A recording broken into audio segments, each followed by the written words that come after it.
तो नमस्कार दोस्तों, कैसे हैं आप सब। और वापस आ चुके हैं हम लोग बूलियन अलजेब्रा में। तो चलिए अब सीधे करते हैं क्वेश्चंस गेट के और सारा बूलियन के मैप तो समझ आ जाएगा। चलिए स्टार्ट करते हैं, बट पहले दबाओ लाइक और करो सब्सक्राइब, फिर करेंगे स्टार्ट।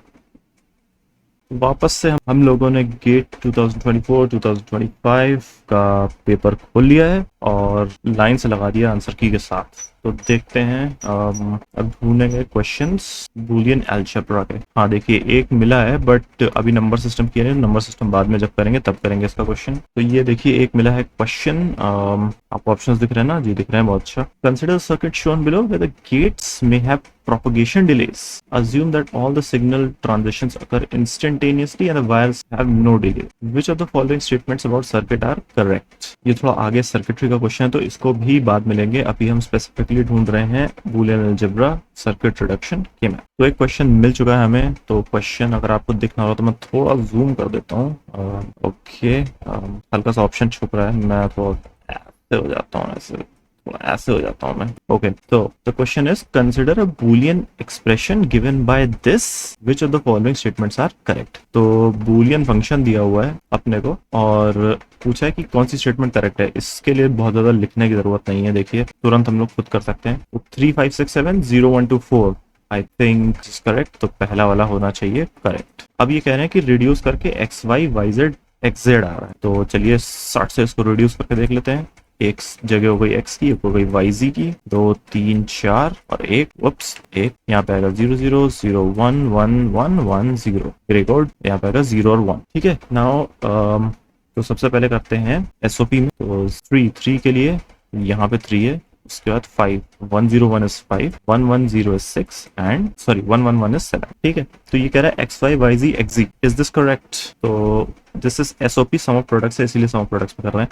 एक हो गया ये, एक हो गया ये, एक हो गया ये, और कोई तरीका नहीं है इसको रिजॉल्व करने का, सिर्फ यही तरीका है। ठीक है, इसको ये 3 बार ऐसे लेना ही पड़ेगा और कोई ऑप्शन नहीं है अपने पास। तो अभी क्या करेंगे देखेंगे। पहले ये रेड वाला देख लेते हैं। रेड वाले में क्या अनकॉमन है, अनकॉमन वाज वाई, तो वाई चला गया, जेड बचा, एक्स बचा, तो एक्स जी प्लस। वैसे तो यहाँ पे हमें दिख रहा है कि ये उसके बाद ये पर्पल वाला टर्म में क्या अनकॉमन है, एक्स अनकॉमन है, तो एक्स चला गया, बचा गया वाई जेड प्लस। इस वाले में क्या अनकॉमन है, जेड अनकॉमन है, जेड चला गया, वाई इज 1 एक्स इज 1, तो एक्स वाई। ठीक है, करेक्ट है, तो यानी कि बी भी करेक्ट है। सी पे देखते हैं क्या है।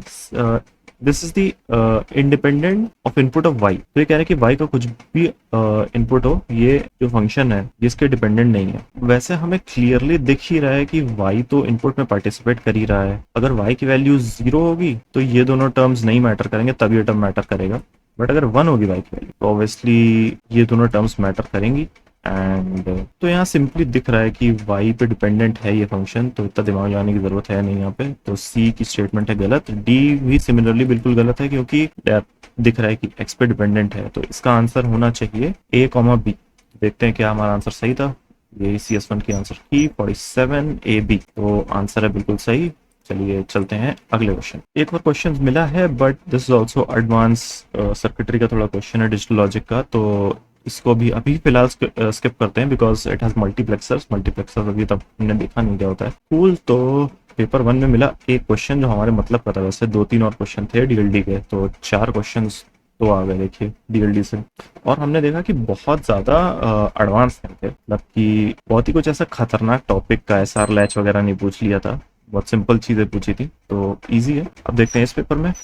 एक और आ गया नंबर सिस्टम IEEE 754 स्टैंडर्ड का। ये भी नंबर सिस्टम करने के बाद देखेंगे। कमाल है यार, डीएलडी का क्वेश्चन नहीं मिल रहा। एक और मिला है but again number system, so will do it later. मिल गया एक क्वेश्चन एंड या दिस इज आवर वन। इसको करेंगे। काम करता हूँ, मैं जाता हूँ थोड़ा सा इधर। अब ठीक है, तो अब करते हैं ये सवाल। तो क्वेश्चन ये कह रहा है कि हमारे पास 4 फंक्शन हैं expressed in the sum of min terms. ठीक है, और इनका कुछ इनपुट जा रहा है इस तरीके से और ये जा रहे हैं जोर गेट में कुछ इस तरीके से y। तो अब ये पूछ रहे हैं कि y की वैल्यू क्या होगी। तो इन क्वेश्चंस को कुछ ऐसे सॉल्व करते हैं, मैं बताता हूँ। ये जो है ना, पहले 2 तो एंड हो रहे हैं, तो एंडिंग में कॉमन वाली टर्म्स निकाल लेते हैं अपन। तो कॉमन में क्या आएगा, ना कॉमन में आएगा 3, 5, 7, 11, 13, ये कॉमन आ गया। ठीक है, अब इसमें दोनों को मिक्स कर लेते हैं, यूनियन कर लेते हैं दोनों का। नीचे वाले में यूनियन करेंगे तो क्या मिलेगा, 0, 1, 2, 4, 6, 11, 13। ठीक है, अब करनी है इन दोनों की जॉरिंग। जॉरिंग मतलब कि एक्सक्लूसिव और एक्सक्लूसिव और मतलब कि सिमिलर बिट्स हैं तो वो कैंसिल हो जाएंगी, ये बाकी सिमिलर बिट्स नहीं है तो क्या करेंगे, इन सबकी जॉरिंग करनी है। तो जॉरिंग करने का मतलब हुआ कि 0, 1, 2, 3, 4, 5, 6, 7 अप अंटिल 8 पूरा ये ऐसे है कि मैप में आप समझ सकते हैं। और यहाँ पे कुछ आंसर में भी एक हमको टर्म दिख रही है कि ये सी है, तो 50 का सी आंसर आना चाहिए आइडियली मेरे हिसाब से। इसके पीछे लॉजिक क्या लगा है वो मैं बताता हूँ, पहले आंसर चेक कर लेते हैं। तो 50 का आना चाहिए सी एंड 50 का सी डी ओ, ये मल्टीपल चॉइस था, सॉरी। और so we can see like pi में भी उसका करस्पॉन्डिंग फंक्शन है हमारे पास। And which of the circuit which of the following given option is are correct, तो ये चीज बड़ा ध्यान देने वाली है। ये 2 नंबर का क्वेश्चन है, 2 नंबर में मल्टीपल चॉइस भी होता है, सिंगल चॉइस भी हो सकता है मे बी, बट हाँ जनरली मल्टीपल चॉइस होता है। तो सी डी इसका आंसर है। अच्छा, अब इसका लॉजिक समझते हैं कि क्या हुआ यहाँ पे। तो सबसे पहले F1 और F2 की एंडिंग हो रही है, तो ट्रुथ टेबल में जो F1 होगा और F2 होगा इन दोनों की बेसिकली एंडिंग करनी होगी। अच्छा, अब ये समझिए कि एक बहुत बड़ा इधर कोई ट्रुथ टेबल है, इसमें F1 में क्या वैल्यूज आएंगी, 0, 1, 1, 0 ऐसे करके कुछ वैल्यूज आ जाएंगी। इधर कोई बहुत बड़ा ट्रुथ टेबल है, इधर क्या वैल्यूज आएंगी, 0, 1, 1, 0, 1 कुछ ऐसे वैल्यूज आ जाएंगी। But at the end of the day अगर F1 और F2 इंडिविजुअल वेरिएबल्स हैं, है ना, तो उनके पास क्या सिर्फ 4 ही तो चॉइसेस होंगी, 0, 0, 0, 1, 1, 0 और 1, 1। एंडिंग कर रहे हैं तो जहां पे ये दोनों ट्रू हैं सिर्फ वही पार्ट हमें आगे बढ़ाना है। तो इसीलिए हमने लिया है intersection of the common terms 3 का मतलब क्या हुआ, यहाँ पे कहीं पे 3 लिखा होगा, यहाँ पे कहीं पे 0, 0, 1, 1 होगा, यहाँ पे 0, 0, 1, 1 होगा, उसकी कुछ वैल्यू होगी, उसकी कुछ वैल्यू होगी। अब अगर इस फंक्शन में यहाँ पे 3 लिखा है, इसका मतलब सिर्फ इतना है कि 0, 0, 1, 1 जब हम इस फंक्शन को इनपुट देंगे तो इस फंक्शन की वैल्यू आएगी 1। ठीक है, सिमिलरली इस फंक्शन को जब हम 0, 0, 1, 1 इनपुट देंगे तो इस फंक्शन की वैल्यू आएगी 1, और जब दोनों 1 होंगे तभी यहाँ पे 1 आएगा। ठीक है, बेसिकली इतना मतलब हुआ। इसीलिए हमने कॉमन टर्म्स निकाली। कॉमन टर्म्स मतलब कि जहां पे भी 1 आ रहा है, 1 आएगा कब आएगा, जब 2 कॉमन चीजें मिलेंगी हमें, जब दोनों 1 होंगे। तो इसीलिए हमने कॉमन टर्म्स निकाल ली। कहाँ पे निकाली, यहाँ पे निकाली, ये थी कॉमन टर्म। अच्छा, ऑरिंग जब हुई, ऑरिंग होने का मतलब ये हुआ कि अगर कोई भी एक 1 हो गया तो आंसर 1 आ जाएगा। सिमिलर लॉजिक आप अप्लाई करिए अपने दिमाग में कि अगर यहाँ पे मेरे पास 0, 0, 0, 0 है, उससे मुझे यहाँ पे 1 मिल रहा है, तो F2 की वैल्यू कुछ भी हो मुझे 1 तो मिलेगा ही मिलेगा ना, मतलब मेरा सर्किट चल तो जाएगा ही। इसीलिए वो वाली वैल्यूज यूनियन कर दी हमने, यहाँ पे लिख दी। ठीक है, तो ये हो गया इन दोनों का इनपुट। अच्छा, अब ये दोनों जो इनपुट आया, अब बात करते हैं जोर। तो जोर में अगर आप जोर गेट के बारे में जानते हैं तो जोर क्या करता है, वो लेता है सिर्फ सम करने के बाद जो आपका लीस्ट सिग्निफिकेंट बिट होता है। अगर हमने जोर में 50 इनपुट दे दिए, 50 इनपुट में से 25 इनपुट्स ट्रू थे, इसका मतलब कि जो उसकी लीस्ट सिग्निफिकेंट बिट होगी वो 1 हो जाएगी। ठीक है, which in turn gives us a logical conclusion कि odd number of 1 inputs will give you 1, even number of 1 inputs will give you 0।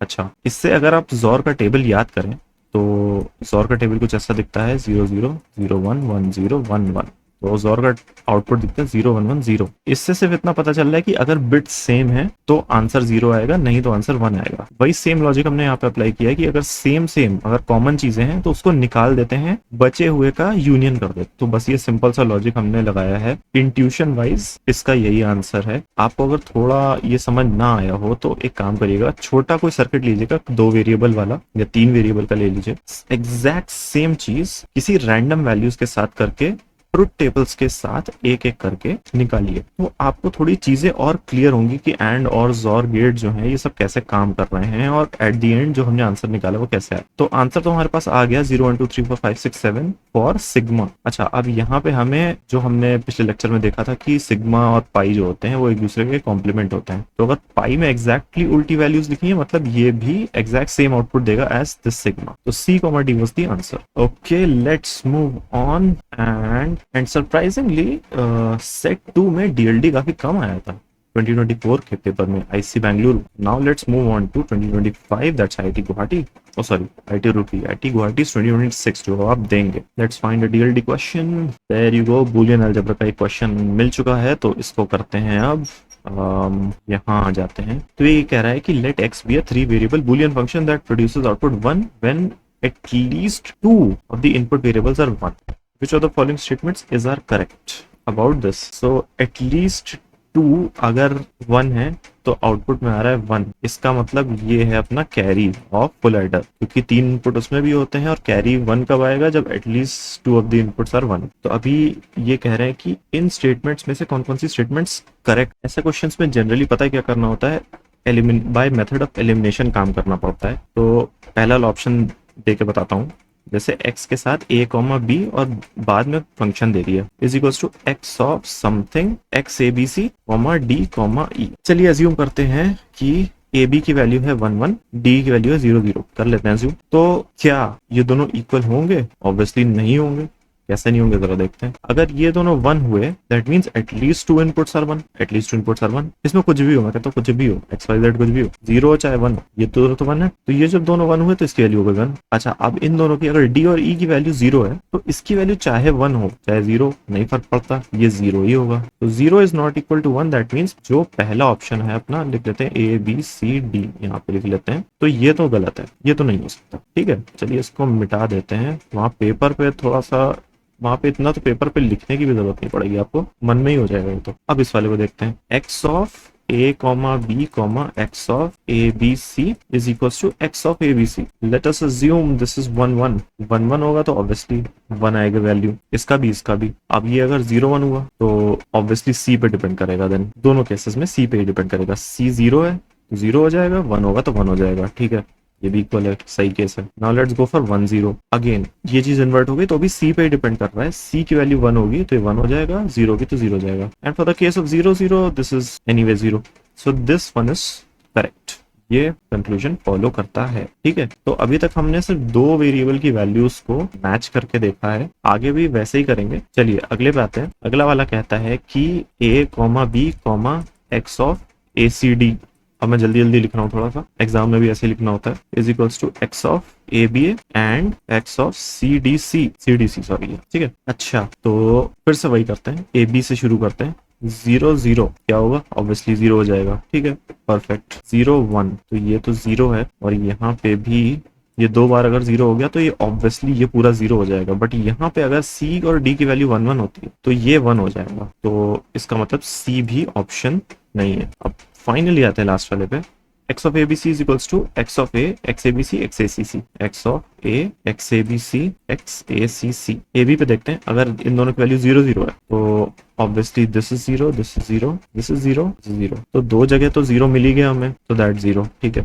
अब देखते हैं 0 1 पे। 0 1 पे c पे डिपेंड करेगा, फिलहाल यहाँ पे 0 0 0 1 एंड नथिंग। सो अब लेते हैं c को भी काउंट में लेना पड़ेगा। 0 1 1 हुआ तो this is 1, this is also 1, तो दैट मीन्स दैट्स 1। और अगर c की वैल्यू है 0 तो यहाँ पे तो 0 आएगा, यहाँ पे क्या आएगा 0 0। ठीक है, अभी तक सही चल रहा है। अब लेते हैं 1 0 1 0 1। ठीक है, that means now it is again depending on c की वैल्यू अगर 0 है तो 0 0 0 that becomes 0, and if c's value is 1, this is 1 now, this is 1, this is 1 1 1 1 1। ठीक है, परफेक्ट। तो 1 0 पर भी सही आंसर मिल रहा है। 1 1 भी चेक कर लेते हैं। 1 1 तो ऑब्वियसली 1 1, तो 1 1 पे तो ऑब्वियसली करेक्ट आंसर आएगा, विच मीन्स कि डी भी करेक्ट ऑप्शन है। ठीक है, तो ये एक्चुअली थोड़ा आपको मेंटली करना है, इतना लिखने की जरूरत नहीं है। ये दिमाग में सोच के कि अपना अगर ए बी की वैल्यू ये है तो इस साइड 0 और 1 इनइक्वेट हो सकते हैं कि नहीं हो सकते हैं, ये करना होता है मेथड ऑफ एलिमिनेशन से। तो करेक्ट ऑप्शन में सबसे ज्यादा टाइम लगता है, तो इसका आंसर आना चाहिए बी डी। देखते हैं क्या इसका आंसर बी डी है 24 का, सो 24 का आंसर बी डी है, and that's totally correct. Let's go to another question. ये नंबर सिस्टम का क्वेश्चन आ गया, अगले में करेंगे जब नंबर सिस्टम पढ़ेंगे। If you see this is also a थोड़ा एडवांस्ड कॉम्बिनेशनल सर्किट का क्वेश्चन है, तो इसको एक बाद में करते हैं। वो and another Boolean algebra question. तो lucky day, lucky people in 2025 जिनको ये मिल गया, बिकॉज ये this is like one of the easiest topics. अभी आगे कंपाइलर डिजाइन पढ़ेंगे, थ्योरी ऑफ ऑटोमेटा पढ़ेंगे, कंप्यूटर नेटवर्क्स पढ़ेंगे। मजाक नहीं कर रहा हूँ, ये है ना, ये ब्लास्ट हो जाता है उस तरफ। इवन डेटाबेसेस इजी है, ओएसबी कुछ हद तक इजी है क्योंकि उसके जो क्वेश्चंस आते हैं वो थोड़े इजी आते हैं, और बाकी जितने भी और सब्जेक्ट्स होते हैं अपना डेटा स्ट्रक्चर एल्गोरिथम्स, तो खैर आजकल तो हटेरो हटेरो लोग पढ़ा रहे हैं, फर्जी में पढ़ा रहे हैं, उनको खुद भी नहीं आता। उनसे जरा सा बोल दो कि जाके बीएफएस का प्रूफ ऑफ कॉन्सेप्ट दिखा दो, वहीं फैल जाएंगे वो लोग, कुछ नहीं कर पाएंगे। तो बाकी तो खैर काफी इजी सब्जेक्ट्स हैं, including DLD. DLD is also easier than other subject in the syllabus of GATE NET वगैरह वगैरह जो भी। ठीक है, तो आते हैं इस क्वेश्चन पे, जल्दी से करते हैं इसको। ठीक है, तो ये बोल रहा है कि एक फंक्शन है एसओपी में, हमको कैनोनिकल दिया हुआ है, where the value of the function is computed by considering these bits as 4-bit binary number. ठीक है, most significant is 3 and least significant is b0. There are no don't care terms. Which are the following is the correct minimised Boolean expression of F. तो अब बारी आ चुकी है दोस्तों ऐसे ऐसे ऐसे ऐसे करके ये मैप बनाने की। 1 2 3 शुरू करते हैं। यहाँ पे लिखेंगे b3 b2, यहाँ लिखते हैं b3 b2, यहाँ पे लिखते हैं b1 b0।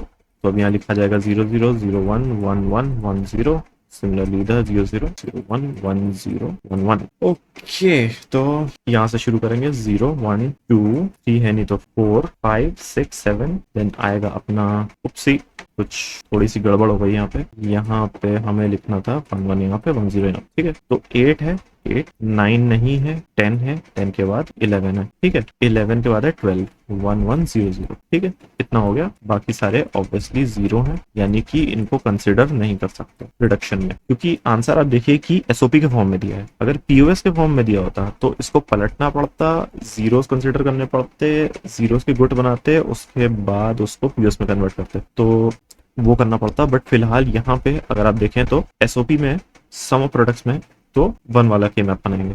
अच्छा, अब क्या करना है, पहले तो ये देखना है कि ये एक बड़ा 4 का ग्रुप बन रहा है अपना। दूसरे पेन से बनाता हूँ, ये बन गया अपना 4 का एक ग्रुप। तो this is b1 dash and b0 dash. तो ये कितनों में आ रहा है, 1 2 2 ही में आ रहा है, तो यानी कि ए और बी में से कोई सही आंसर है। अच्छा, पहली वाली तो सॉल्व हो गई, ए या बी में से कोई एक आंसर है। तो यहाँ पे आप देख सकते हैं कि एक टर्म में 3 टर्म्स हैं और एक ऑप्शन में 2 टर्म्स हैं। अच्छा, 2 वाली टर्म्स कब आती हैं, जब ये अपना 2 की पावर 2 यानी कि 4, 2 की पावर 3 होता तो सिर्फ एक टर्म आती, और 2 की पावर 4 हो जाता तो 0 टर्म्स आती हैं। ठीक है, तो इसका मतलब कि अगर 2 टर्म्स हैं और ये तो दोनों में कॉमन है, यानी ये तो होगी कहीं ना कहीं मैप पे। तो ये देखिए आप 1 2 3 4, सिंस आपको पहले भी मैंने बताया कि this map is suppose to be rolled on a paper, तो आप इस तरीके से ऊपर नीचे लेफ्ट राइट कॉर्नर से कहीं से भी टर्म्स जोड़ सकते हैं। तो यहाँ पे आप ये देखें कि b2 डैश b0 डैश, यानी कि 1 2 3 4, अगर आप इसको देखें, ये वाली रो कंसिडर हो रही है, दिस इज 0 0, ये वाला कॉलम कंसिडर हो रहा है, दिस इज 0 0। ठीक है, अगेन ये रो ये कॉलम क्या है, 1 0 0 0, ये क्या है 1 0 1 0 और 0 0 1। ठीक है, नाउ ये वाली टर्म और ये वाली टर्म दिस इज कॉमन, तो यही दोनों लिखी जाएंगी, this is b2 this is b4 sorry b0, और दोनों है 0 तो लगाएंगे कॉम्प्लीमेंट। तो ये तो आ गया अपना। ठीक है, अब एक टर्म रह जा रही है b1 b2 बार b3, यानी कि ये 1 रह गया है। ऑब्वियसली आंसर तो यहीं पे पता चल गया हमें, बट अगर आप फिर भी मिनिमाइज कर रहे हैं तो क्या करेंगे, इसको क्लब कर देंगे इसके साथ। तो यहाँ पे क्या आ जाएगा 1 0 1 1, और दूसरी टर्म क्या है 1 0 1 0। कॉमन क्या क्या निकला, ये और ये, यानी कि b3 b2 डैश और b1। तो कुछ इस तरीके से हमारा फंक्शन हो जाएगा मिनिमाइज। आंसर तो हमें बहुत पहले पता चल गया था, अभी क्या किया, अभी दिखाया कि कैसे कैसे आ रहा है, मिनिमाइज कैसे हो रही है। तो आंसर 42 का ए, देख लेते हैं इसको, कंफर्म कर लेते हैं ए, दैट्स फाइन। अब बढ़ते हैं आगे। अगेन डी फ्लिप फ्लॉप का क्वेश्चन आया है, थोड़ा एडवांस टॉपिक का क्वेश्चन है, इसको करेंगे बाद में। एंड वेल काफी सारे क्वेश्चन है 2025 में। अब सेट 2 देखते हैं, और सेट 2 देखने के बाद कर देंगे बात। बस यार थक गए भाई आज। तो एक और क्वेश्चन हमें मिल चुका है, नीचे एक अपना नंबर सिस्टम का क्वेश्चन है, उसको बाद में करेंगे। अभी फिलहाल ये करते हैं, ये एक लॉजिक डायग्राम दिया हुआ है, पूछ रहा है कि इसका आउटपुट क्या है। तो ऐसा जब भी क्वेश्चन है ना, बताता हूँ क्या करना है। सबसे पहले तो ये जो दिख रहा है इसको लिख लेना होता है बूलियन फॉर्म में, ठीक है ना। सिंस 2 वेरिएबल है तो ऑब्वियसली सिर्फ 2 चॉइसेस होंगी, 0 या 1, 0 या 1, 0 या 1, मतलब कि 4 चॉइसेस इन टोटल। ठीक है, 4 चॉइसेस पे उसका आंसर क्या आना है बात वो। बट यहाँ पे पूछा है फंक्शन, तो इसको बूलियन में लिखना बड़ा आसान होता है, कुछ खास मुश्किल नहीं होता है। पहले तो लगा है नैंड गेट होता है एक्स वाई बार, सब कुछ हो रहा है जाके ऐड, तो प्लस ऐड होगा। अपना गया है ये एक्स का हो गया है बार, यानी कि ऐड हो गया एक्स बार। ठीक है, और क्या ऐड हुआ है, अब ये नीचे से कुछ आ रहा है, ये है वाई बार और एक्स को मल्टीप्लाई कर दिया, तो वाई बार एक्स मल्टीप्लाई हो गए हैं, है ना। ये ऐड हो गया। सो अरे यार ये तो डायरेक्टली आंसर आ गया सी। अच्छा सी तो आ गया, बहुत अच्छी बात है। अब देखना ये है कि क्या और कोई भी आंसर मैच कर रहा है इससे। तो अब चलते हैं थोड़ा इसको करते हैं सिंप्लीफाई। यहाँ पे लगाते हैं De Morgan law, break the line change the sign, तो that is X bar plus Y bar plus X bar plus Y bar X. ये दोनों हो जाएंगे कैंसिल, तो नहीं होंगे, कैंसिल तो नहीं कहना चाहिए, बट आइडेम्पोटेंसी हो जाएगी इनकी, x bar plus Y bar x. कुछ ऐसा है ऑप्शन, वाह मिल गया, बी मिल गया, वेरी गुड। अच्छा अब ये जो टर्म है ये करेगा एब्जॉर्प्शन, किसका एब्जॉर्प्शन करेगा, इसका, तो ये हो जाएगा एक्स बार प्लस वाई बार। ठीक है, एक्स बार प्लस वाई बार है कहीं पे नहीं, डी तो गलत है, डी बिल्कुल नहीं हो सकता, एक्स वाई बार है। हाँ डी मॉर्गन लगाएंगे तो एक्स वाई बार मिलेगा। ठीक है, तो ये और ये अपना तीनों है यहाँ पे, तो 31 का ए बी सी आना चाहिए आंसर। देखते हैं क्या ए बी सी 31 का आंसर है। जी हाँ बिल्कुल, ए बी सी है 31 का आंसर, और बिल्कुल सही जवाब। तो कुछ इस तरीके से देखिए कितना आसान था, कितने एक भी स्टेप नहीं लगा मुझे, बस मैंने देखा कि क्या फंक्शन बन रहा है उसको लिख लिया। ठीक है, एक तो आंसर में दिख गया। अच्छा फिर क्या किया, फिर उसको रिड्यूस किया, स्टेप्स में देख लिया कि कौन कौन से ऑप्शन में है, बस उससे ज्यादा कुछ किया नहीं है इस क्वेश्चन में। इजी 2 मार्क्स नहीं यार, 1 नंबर क्वेश्चन था, शिट एक ही नंबर मिलेगा। आगे बढ़ते हैं, आ गया एक और के मैप का क्वेश्चन, तो आइए इसको करते हैं। Given the following Karnaugh map for a Boolean function which one of these represent F. यार देखो बीच में अगर है तो ऑब्वियसली डब्ल्यू एक्स और ये सॉरी वाई जेड होगा, कुछ इस तरीके से। यहाँ पे ये मैप है 0 0 0 1 1 1 1 0 0 0 0 1 1 1 1 0। बीच में है तो ऑब्वियसली कॉमन क्या है, एक्स, कॉमन क्या है जेड, एक्जेड, एक्जेड तो होगा आंसर में, तो एक्जेड तो बहुत जगह है। एंड ये जो कॉर्नर्स आप देख रहे हैं इसको आप इस तरीके से ले लीजिए, क्या क्या कॉमन निकला, एक्स बार कॉमन निकल आया। ठीक है, और क्या कॉमन निकला इसमें, यहाँ पे 0 0 1 0, इसका मतलब कि जेड बार कॉमन निकल आया, तो जेड बार एक्स बार जेड बार प्लस एक्जेड, तो ये है अपना डी ऑप्शन, आ चुका है आंसर। ठीक है, लेकिन which one or more of the boolean expressions represent f। D तो करता ही है, उसके अलावा कौन करता है ये बताने वाली बात है। तो एग्जैक्ट सब में है तो एग्जैक्ट को करेंगे इग्नोर। अब 1 2 ये और ये ले सकते हैं, और ये ले सकते हैं, बट एक्चुअली इफ यू सी दो में 3 ही टर्म्स है, मतलब 3 टर्म्स और 4 वेरिएबल्स, मतलब कि एक सिंगल आइटम है ना। जब एक सिंगल आइटम यानी कि एक सिंगल ये होता है तब आएंगी 4 टर्म्स, बिकॉज ये इसका मैप है। थोड़ी लॉजिकल सी बात है, अगर मैंने 2 टर्म्स को क्लब किया है तो 3 टर्म्स यहाँ पे आएंगी, अगर मैंने 4 को क्लब किया है तो 2 ही आएंगी, 8 को क्लब किया है तो सिर्फ 1 आएगा, और अगर 16 को क्लब कर दिया तो डायरेक्ट आएगा 1। इतनी सी बात। तो बात की एक बात ये कि हमारे पास है 4 जगह 1, तो 4 कैरेक्टर की टर्म्स नहीं आ सकती, तो बीच के दोनों ऑप्शन गलत है, सिंपल, इतनी सी बात हुई। ठीक है, ये तो तुरंत देख के पता चलेगा कि यार इसका आंसर ए और डी है, सोचना ही नहीं, इसमें सोचना ही नहीं। ये हो गया कुछ सेकंड्स के अंदर, 5-10 सेकंड्स के अंदर बच गया टाइम आपके दूसरे क्वेश्चन पे। 43 का आंसर होना चाहिए एडी, तो 43 के लिए हम आ गए एडी पे, मिल गए 2 नंबर फ्री पे। तो अब देख रहे हैं ना कि ये जो टॉपिक है बूलियन अलजेब्रा, इसके आते हैं ढेर सारे क्वेश्चन, केवल 2024 के सेट 2 में 1 क्वेश्चन आया था, नहीं तो बाकी आप देखिए कि मिनिमम 2 क्वेश्चन है, मिनिमम 2 क्वेश्चन हर जगह बूलियन अलजेब्रा के रिडक्शन में मिनिमम 2 क्वेश्चन है, और 3 नंबर तो दे के ही जाते हैं, फ्री के 3 नंबर है। ठीक है, तो आई थिंक इसके बाद कोई क्वेश्चन होगा नहीं इसमें। Demand paging processing floating point numbers, हाँ फ्लोटिंग पॉइंट नंबर्स इस नंबर सिस्टम, इसको करेंगे बाद में थोड़ा सा।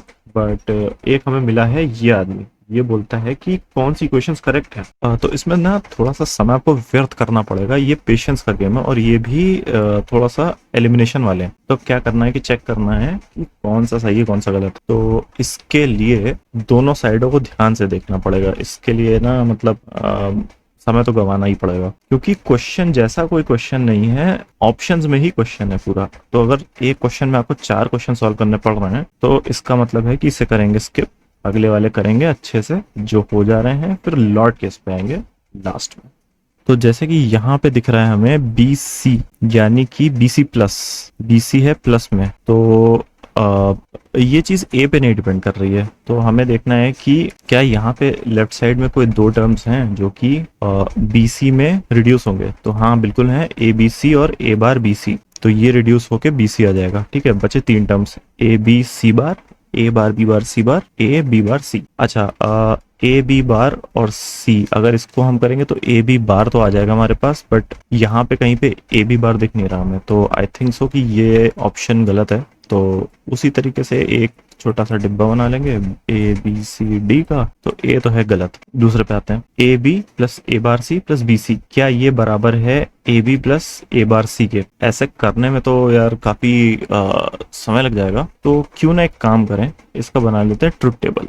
तो ट्रुथ टेबल बनाने में थोड़ा लगेगा समय, पर उससे सब कुछ दिख जाएगा अच्छे से। तो ए बी सी है तो 0 0 0 और okay, so A B is gonna be 1 1 here, A bar मतलब ये पूरा हिस्सा, और सी is gonna be 1 1 here and BC, so it's gonna be 1 here and 1 here, so बाकी सारे होंगे 0। ठीक है, ये हो गया पहला पार्ट। और सेकंड पार्ट देखते हैं, AB। AB is obviously यहाँ पे 1 1 आएगा AB में, ये तो बराबर ही है। and then A bar C, A bar is this and C is this, तो 1 and 1, तो yeah I think this one is equal। ठीक है, तो B is correct। अच्छा, सी में क्या किया इन्होंने, इसी को डिस्ट्रीब्यूटिव लॉ लगा दिया है यहाँ पे, और कुछ नहीं किया है। तो ए बार क्या होगा 0, ए बार सी यहाँ दिख गया, सी भी यहाँ दिख गया, और ए भी यहाँ दिख गया। तो कुछ नहीं किया है, ये दोनों सेम इक्वेशन है, तो अगर बी सही है तो सी भी सही होगा। अब आते हैं इसके ऊपर, ये क्या है, काफी लंबा सा है, इसको थोड़ा रिड्यूस कर लेते हैं डी मॉर्गन्स लॉ लगा के, break the line change the sign करके। तो अगर ऐसा काफी जल्दी जल्दी करें तो एक बार तो यहाँ पे प्लस आ जाएगा सब जगह, और इनके बीच में करेंगे तो कुछ ऐसे है, ये A bar B D plus C bar D bar, है ना, ऐसे ही होगा। प्लस ना आ गया A C bar D bar plus A bar B bar और D, this is B and this is D. ठीक है, तो कुछ ये इक्वेशन बनेगी। अब ए बी डी है, इसमें ए बार और डी कॉमन है, इसमें भी ए बार डी कॉमन है, तो ए बार डी तो एक टर्म हमारे पास इन दोनों को कंबाइन करके आ जाएगी, प्लस सी बार डी बार इसमें कॉमन है, तो सी बार डी बार इधर आ जाएगा। तो ये हो गया रिडक्शन से प्रूफ कि ये दोनों इक्वल हैं। तो आंसर आना चाहिए बी सी डी। पहले को भी कुछ इस तरीके से कर सकते हैं, बट पहले में हमने देखा था ना कि एक साइड अगर बी सी है और ए बी बार है, बट यहाँ पे हमें 3 टर्म्स मिल रही हैं, और 3 टर्म्स को 2 टर्म्स में रिड्यूस करने का कोई चांस नहीं है। तो इस वजह से पहला term is not equal to this. दूसरे हमने ट्रुथ टेबल से किया, और तीसरा किया रिडक्शन से। तो पहले मैंने बताया था कि इस क्वेश्चन में तो समय व्यर्थ करना पड़ेगा ही पड़ेगा, क्योंकि ये एक सवाल नहीं है, ये है 4 सवाल, 4 अलग अलग सवाल हैं ये। ठीक है, तो देख लेते हैं कि क्या हमारा बी सी डी आंसर सही है। क्वेश्चन नंबर था 50, और 50 का answer B C D, yes that is correct. So और इसके आगे फिर इस टॉपिक का कोई क्वेश्चन नहीं है। So we are at the end, और वापस आ जाते हैं। तो काफी सारे आज सवाल सॉल्व कर लिए। अगर यानी कि आप कोई ऐसी एक्सरसाइज या सवाल जो आपके मन में हो, या फिर किसी किताब में आपने देखा हो, या किसी टेस्ट में देखा हो, आप जानना चाहते हो कि इसको सॉल्व कैसे करेंगे यूजिंग के मैप, बूलियन अलजेब्रा, या फिर फंक्शन मिनिमाइजेशन का कोई भी क्वेश्चन हो, तो आप कमेंट्स में ज़रूर बताइए। वी विल डिस्कस, अगले लेक्चर में बिल्कुल डिस्कस करेंगे। स्टार्ट करने से पहले अगले लेक्चर में बूलियन अलजेब्रा के आगे और बढ़ना है, तो उसके पहले क्या करेंगे कि वो सवाल डिस्कस करके फिर बढ़ेंगे। तो थैंक यू सो मच, बहुत ज़्यादा समय हो गया आज तो मिलते हैं कल। आज बहुत सी प्रैक्टिस भी हो गई है, समय तो हो ही गया है। मिलते हैं फिर अगले वीडियो में, तो तब तक के लिए बाय।